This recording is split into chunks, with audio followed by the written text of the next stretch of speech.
Hello dear students, इस video में मैं नया चैप्टर स्टार्ट करने जा रही हूँ, chapter 4 pair of straight line.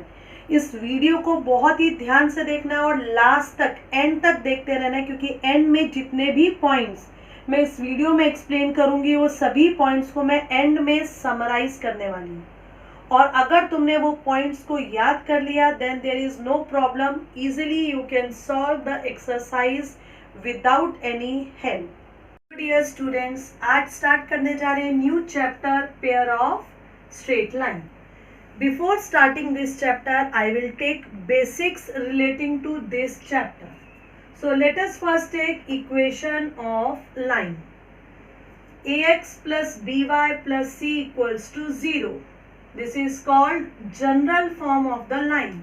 एक एग्जाम्पल लेते हैं, 2x plus 5y plus 3 equals to 0। एक और फॉर्म लेते हैं, y equals to mx plus c। This is called slope intercept form. m is the slope and c is the intercept. एक example लिखते हैं इस फॉर्म का, 2x प्लस 3। अब ये दो लाइंस के एग्जांपल, ये एक जनरल फॉर्म, एक slope intercept form. Now children, if in this the constant term is absent, अगर हम कांस्टेंट टर्म को एब्सेंट कर दें like this 2x plus 5y, ये कांस्टेंट टर्म है। अगर ये कांस्टेंट टर्म ही नहीं होगी, इसमें ये कांस्टेंट टर्म है लाइक दिस, ये फॉर्म या इस फॉर्म में होगा, तो this form of line will definitely pass through origin. तो इस फॉर्म की लाइन ओरिजिन से पास होती है। तो लाइन को देखकर ही हम बता सकते हैं कि वो लाइन ओरिजिन से पास होगी या नहीं। अगर लाइन में कांस्टेंट टर्म नहीं रहेगी, एब्सेंट रहेगी, means that line will pass through origin. Next लेते हैं y equals to 0। Now y equals to 0, it is equation of x axis. You know there are two axis, this one is x axis and this one is y axis. So y equals to 0, this means x axis. x axis की equation होती है y equals to 0, because कहीं पर भी हम कोई point लेंगे x axis के ऊपर तो y की वैल्यू क्या होती है, हमेशा 0। and y equals to some number, suppose y equals to 3, तो ये लाइन क्या होगी, पैरेलल टू x axis। तो याद रखना है y equal to 0 means x axis, y equal to some number मतलब वो लाइन पैरेलल होगी x एक्सिस की। अब हम आगे देखते हैं, x इक्वल टू 0। ऐसी कौन सी एक्सिस है जहां पर x की वैल्यू 0 होती है, वो y एक्सिस है। तो इसका मतलब x एक्सिस की किसकी इक्वेशन है, x इक्वल टू 0, ये इक्वेशन है y एक्सिस की। और अगर x equal to some number दिया हुआ है, सपोज x इक्वल्स टू 2, तो वो लाइन कैसे होगी, parallel to y axis. Now children, if equation is in the form of ax plus by plus c equals to 0, so you know how to find out slope, means m formula is minus coefficient of x upon coefficient of y. तो x का coefficient है a और y का है b, तो ये हो जाएगा minus a upon b। You can take one example. If 2x plus 3y plus 4 equals to 0, then its slope is minus x का coefficient divided by y का coefficient. So minus 2 by 3. Now when two lines are parallel, जब दो lines आपस में parallel होंगी तो क्या condition होती है, दोनों के slopes क्या होते हैं, same, m1 equals to m2. And when they are perpendicular to each other, in that case m1 m2 दोनों का प्रोडक्ट कितना होता है, -1, और we can say that they are negative reciprocal of each other। तो अगर एक लाइन है जिसका स्लोप है -2/3, तो जो लाइन उसके परपेंडिकुलर होगी उसका स्लोप क्या होगा, रेसिप्रोकल नेगेटिव, मतलब साइन अपोजिट। ये माइनस है तो ये प्लस करना है, और 2/3 का रेसिप्रोकल दैट इज 3/2। स्टूडेंट्स, जो जर्नी हमने स्टार्ट की थी 10th स्टैंडर्ड से, 10 से हम आए 11th और अब मैं आपको लेकर आ रही हूँ 12th स्टैंडर्ड में। 12th स्टैंडर्ड में the first point is homogeneous equation. जो पहली टर्म आएगी इस चैप्टर में that is homogeneous equation of line. Now what is homogeneous equation of line?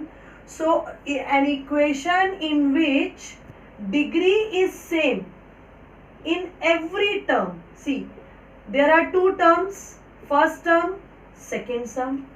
Now degree of this term is 2 and degree of this term is also 2.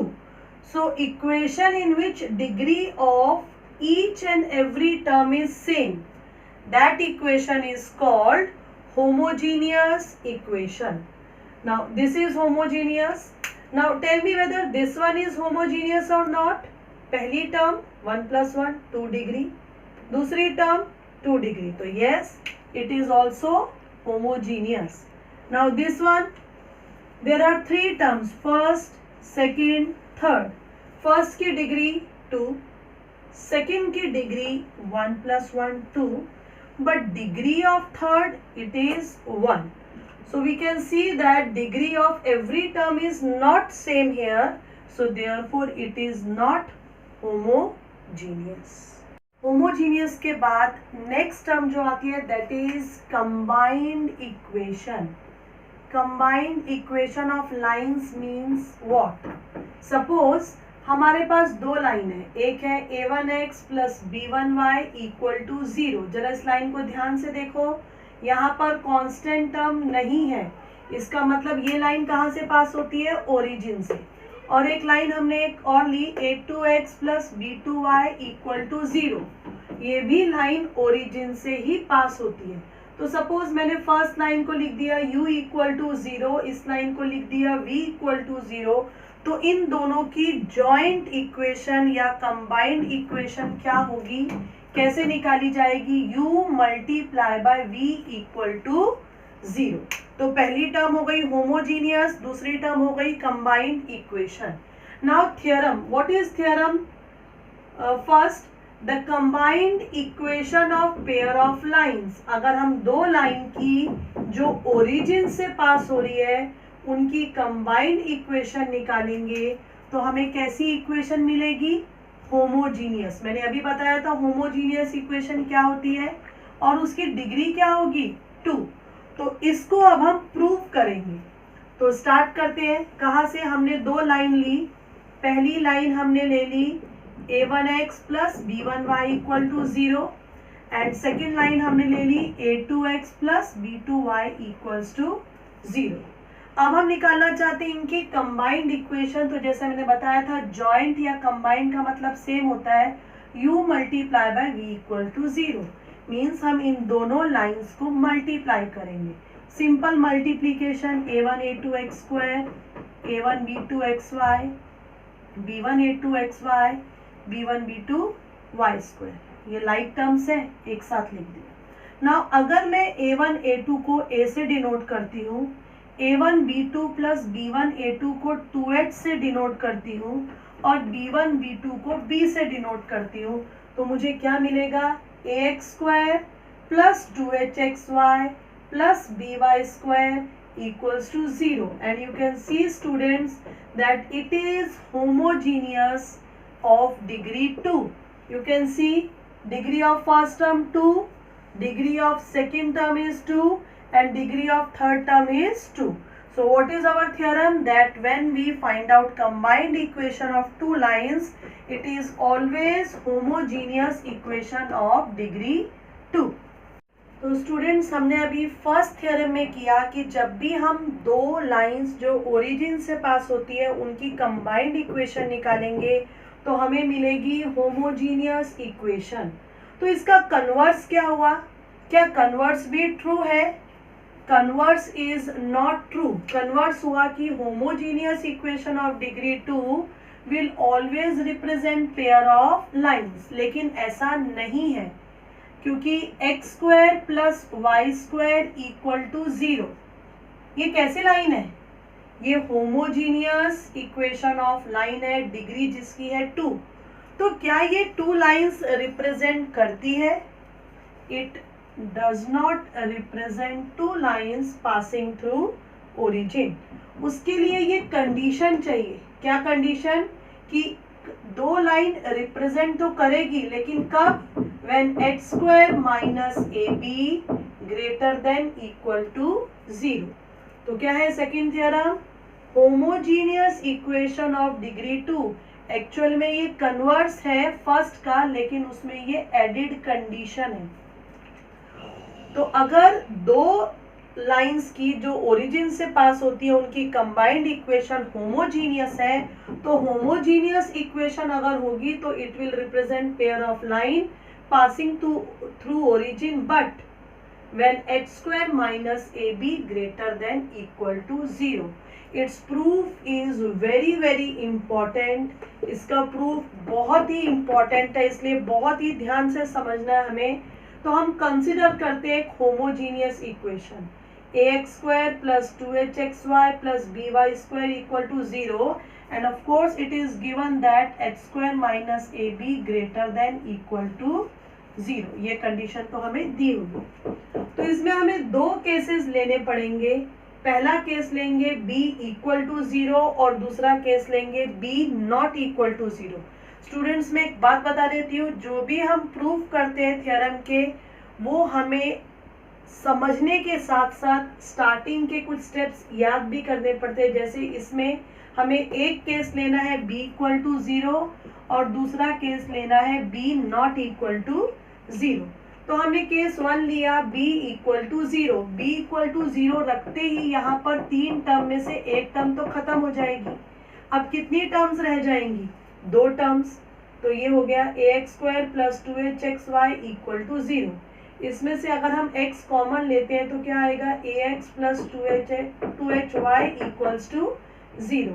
तो या तो x 0 होगा या फिर ax plus 2hy equal to 0। बीच में जरा note कर लो कि एंड लिखना है। तो ये पहली लाइन की इक्वेशन और ये दूसरी लाइन की equation, and you can see that both the lines are passing through origin. Case 1 में हमने लिया था b इक्वल टू 0, अभी हम केस 2 में लेंगे b नॉट इक्वल्स टू 0। तो b 0 नहीं है, इसलिए दोनों साइड हम b से मल्टीप्लाई करेंगे। तो क्या हो जाएगा? abx² 2hbxy b² y² और 0 multiply by any number is 0। अब हम ये दोनों टर्म्स को यहाँ पर रखेंगे और abx² को इधर शिफ्ट करेंगे तो क्या हो जाएगा? Minus abx²। अब हम चाहते हैं कि LHS, ये LHS है और ये RHS, LHS को हम बनाना चाहते हैं परफेक्ट स्क्वायर। परफेक्ट स्क्वायर कैसे बनाएंगे? Formula a² plus 2 into a into b, ये b हो गया तो अब इधर क्या आएगा? b²।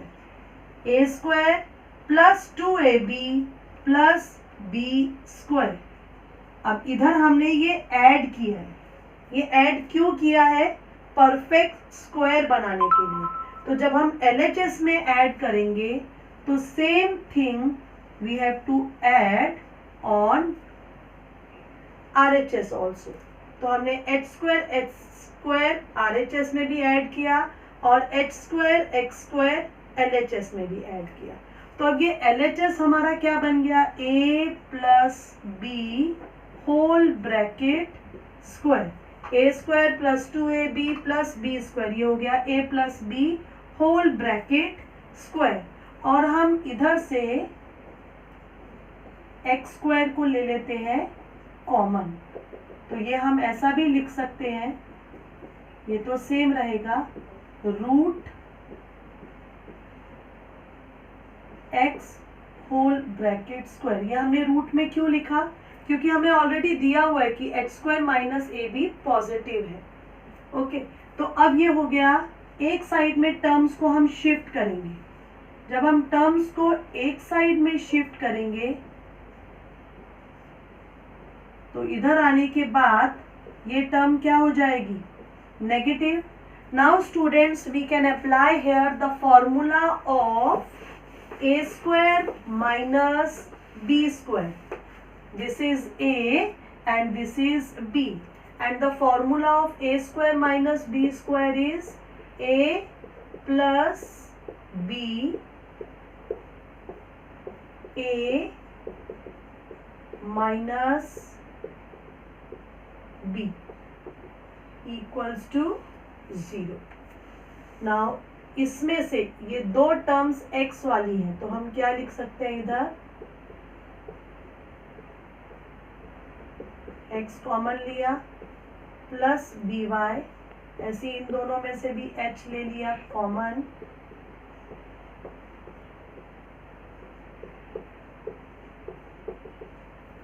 ओके.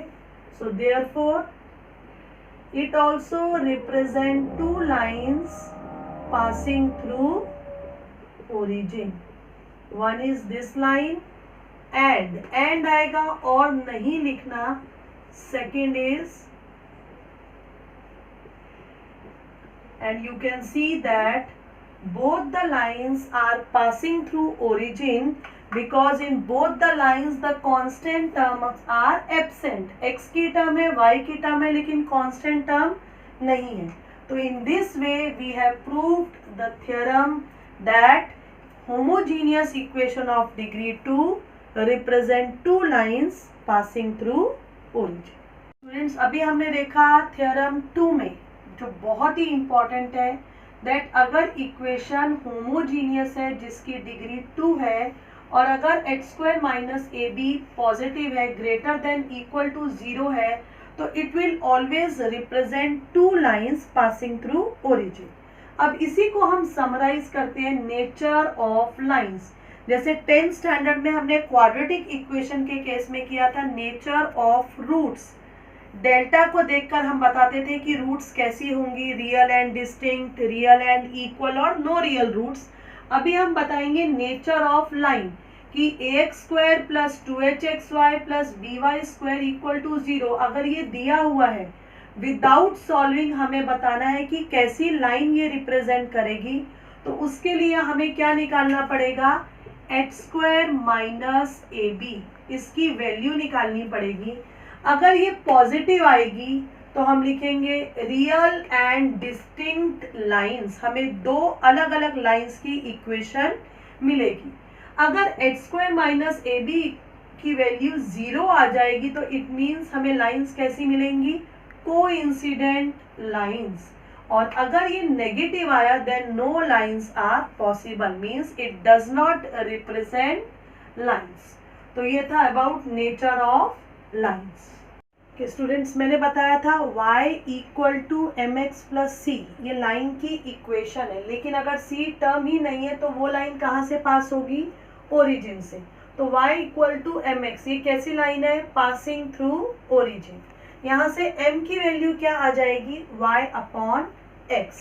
अब हम लेते हैं homogeneous equation of degree 2, ax square plus 2hxy plus by square equal to 0. अगर हम डिवाइड कर देते हैं both side by x square, तो ax square upon x square, 2hxy upon x square, by square upon x square. X square से x square cancel, एक x से एक x कैंसिल, तो हो जाएगा by upon x bracket square 2h y upon x plus a equals to 0.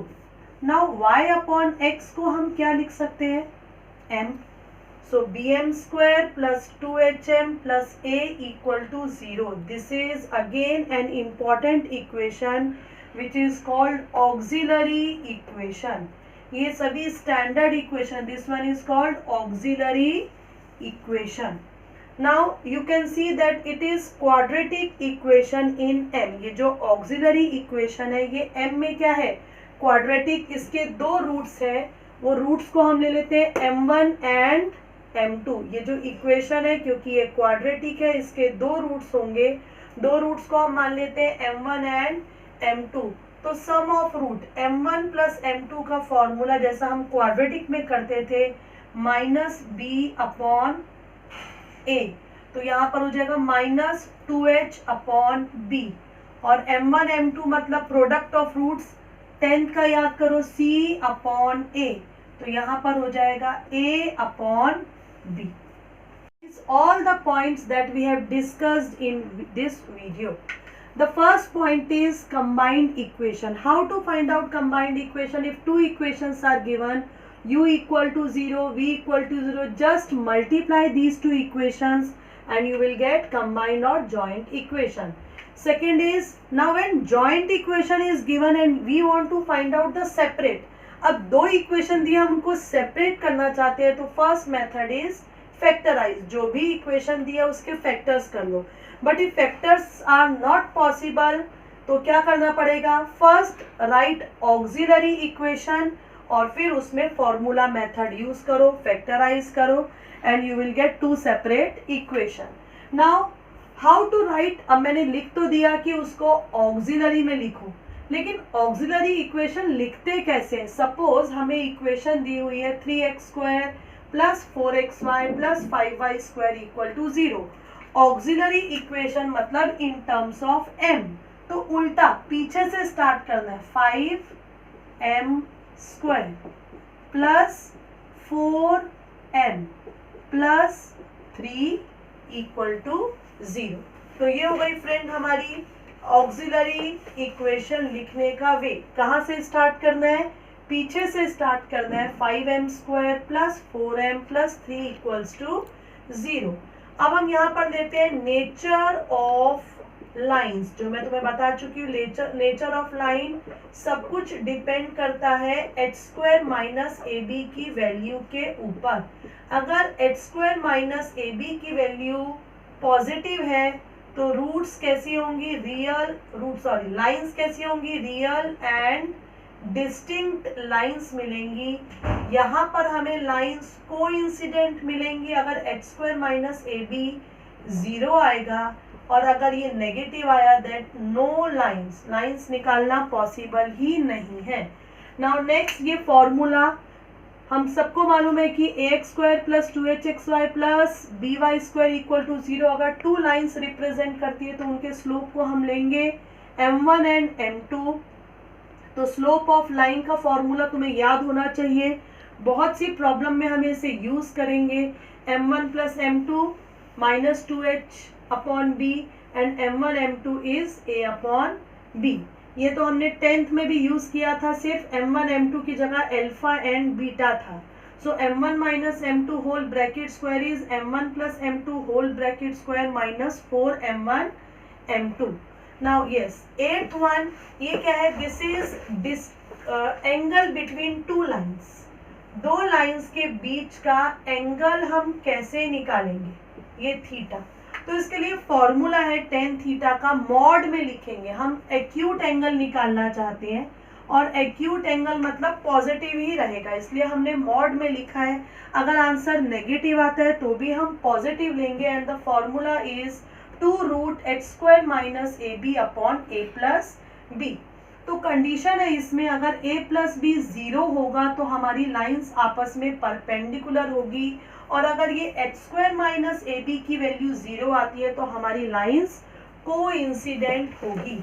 अब एक starting का पॉइंट जो मैं बताना भूल ही गई कि ax² plus 2hxy plus by², इनमें हम a b और c की a b और h की वैल्यू कैसे निकालेंगे?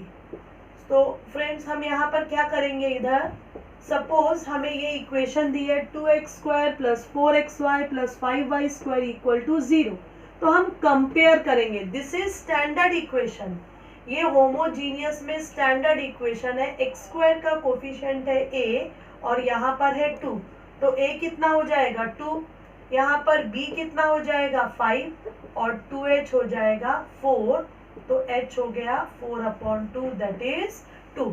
तो first step is find the value of a, h and b by comparing, and then problem के अकॉर्डिंग जो भी है वो फॉर्मूला हम यूज कर सकते हैं और उसे सॉल्व कर सकते हैं. I hope that you will not face any problem if you summarise all these points seriously. Thank you for watching my video till end. Keep watching and keep learning.